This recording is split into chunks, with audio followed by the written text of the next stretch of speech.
Hi guys, this is Shine Joy Anas, ang babaeng nagbibigay hugot para mapasaya kayo. Sa videong to, i-flex lang natin ang mga hugot lines. It's all about love pa rin, para may apply kayo sa sarili nyo at may matutunan kayo. Tara at humugot na tayo.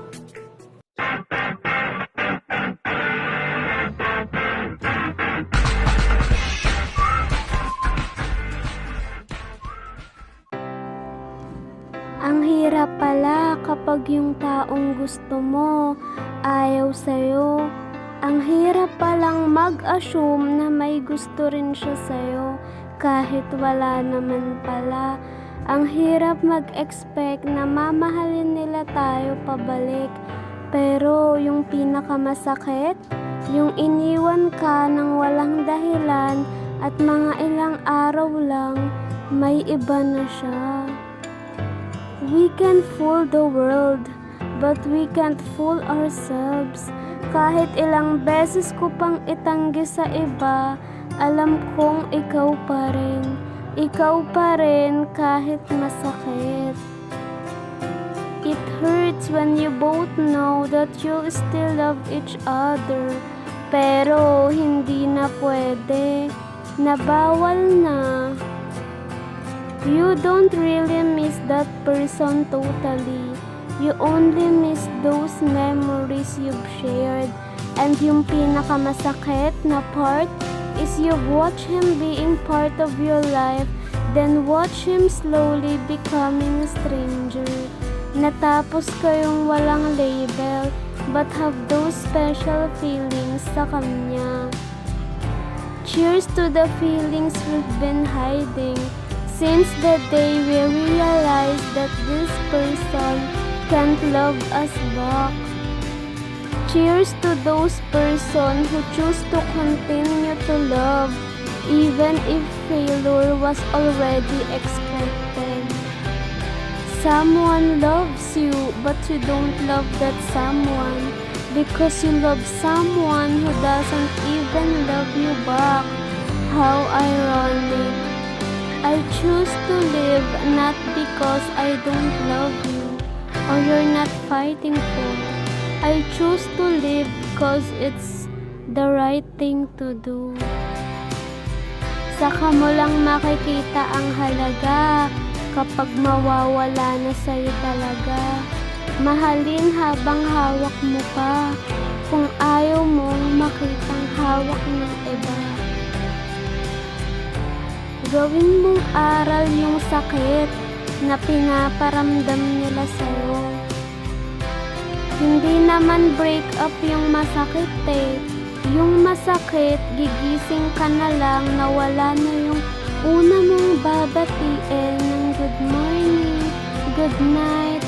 Wala na yung interesadong makikinig sa kwento mo. At wala na yung kapuyatan, kaasaran mo. Wala na yung nakasanayan mong tao at higit sa lahat, wala na yung taong laging nandyan para sa'yo. Yun talaga ang masakit. Hindi ka magiging masaya kung patuloy mong binabalikan ang tapos na. Sobrang hirap din kasing kalimutan yung taong halos doon mo binuhos lahat. Sarili mo muna, wag puro paano sila. Isipin mo din kung paano ka. Sana pwede din i-charge ang sarili kapag pagod na. Wag kang mag-alala.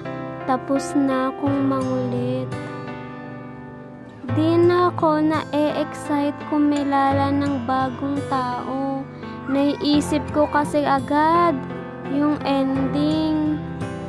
Yung iniwan ka ng taong nangako sa'yo na hindi ka bibitawan. Imagine nung nakilala kita, inayawan ko silang lahat. Tapos in the end, inayawan mo na rin ako. Hanggang kailan mo kayang yakapin yung sakit Yung sakit na kahit alam mong durog ka na, nagpapakatanga ka pa rin sa kanya. Minsan, kailangan ituro sa'yo ng mundo ang tama sa paraang nasasaktan ka, para tigilan mo na ang mali at malaman ang pinagkaiba ng dapat at hindi. Mararamdaman at malalaman mo naman agad kung gusto ka eh. Di mo na kailangan ng signs. Minsan, kahit sabihin natin ayaw na natin, mayroon pa ring boses sa isipan natin na bumubulong ng sana kasi ako na lang. Hindi natin kasalanan kung hindi nila kayang manatili. Not everyone sees our value, so we should be thankful for someone who cares about us. Kadalasan, kapag alam na nilang mabilis ka lang suyuin, hindi na big deal kapag nagtampo ka. Alam ko naman kahit kailan, hindi naging ako. Yung ikaw lang din nagpapalungkot sa sarili mo dahil sa mga iniisip mo. It's hurt when you still love the person, but you need to let him go. Hayaan mo yung mga taong umalis sa'yo kapag hindi ka na naintindihan. Sa mga oras na hindi mo maintindihan ang sarili mo, hindi sila para sa'yo. Kasi ang para sa'yo, kahit sobrang gulo nyo na parehas, di ka niya iiwan. Because people nowadays, nag-i-stay lang sila kapag ramdam nilang masaya sila. Sa una lang sabik, sa una lang interesado, tapos sa huli, pababayaan ka na. Ikaw bahala, desisyon mo yan eh. Simple words pero sobrang sakit sa dibdib. Choice mo yun kung lolokohin mo yung taong paulit-ulit na pumili sa'yo. Natitiis mo nga kung hindi ka usapin, kaya I'm sure kaya mo din akong mawala. Temporary people give permanent lessons.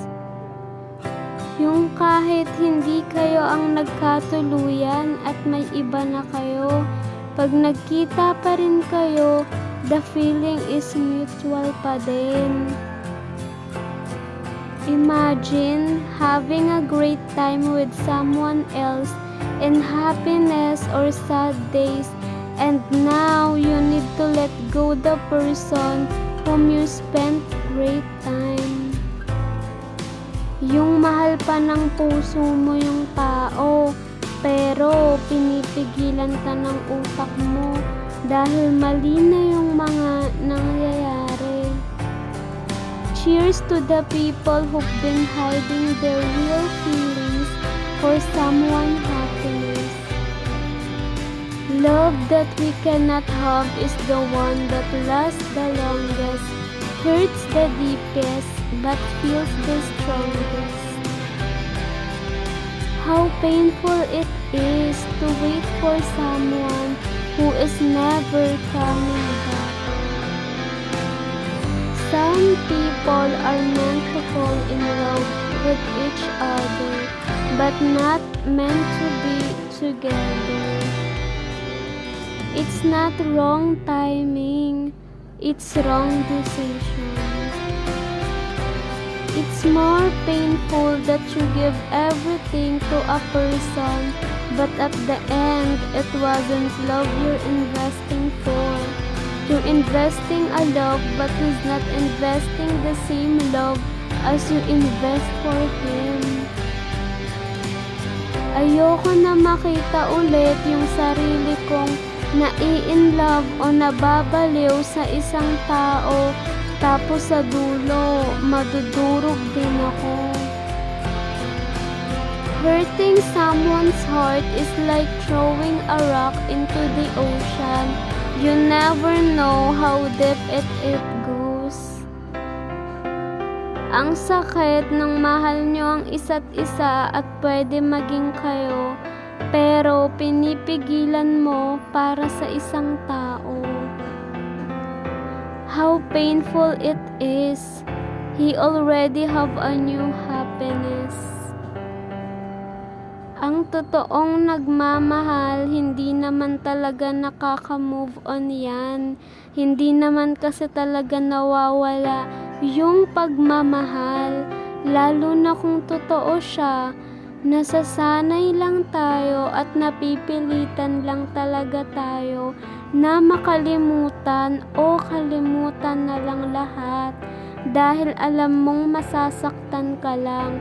Dahil alam mong hindi na pwede, dahil alam mong wala ng pag-asa, dahil alam mong mahihirapan ka lang, dahil alam mong mali. True love is worth the wait. Don't dive into someone that will be temporary. Ang sakit magpanggap na okay ka lang, na masaya ka, na kaya mo ang lahat, tanggap mo ang lahat, na di na ikaw yung mahal niya, pero deep inside, durog na durog ka na.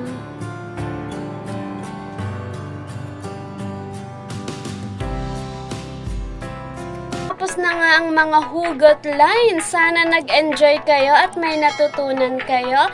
Bago ang lahat guys, gusto ko lang i-recommend sa inyo tong mga to. Super legit and totoong mga kaibigan. Ang aking mami, Sabina Padon. Ang aking daddy, Ted Padon. Ang aking sisterette, Indaylin Channel. Ang aking kuya, Selson Official. Ang aking friend, It's Me Johnny 25, ang aking helpful friend, Kim Mark Official,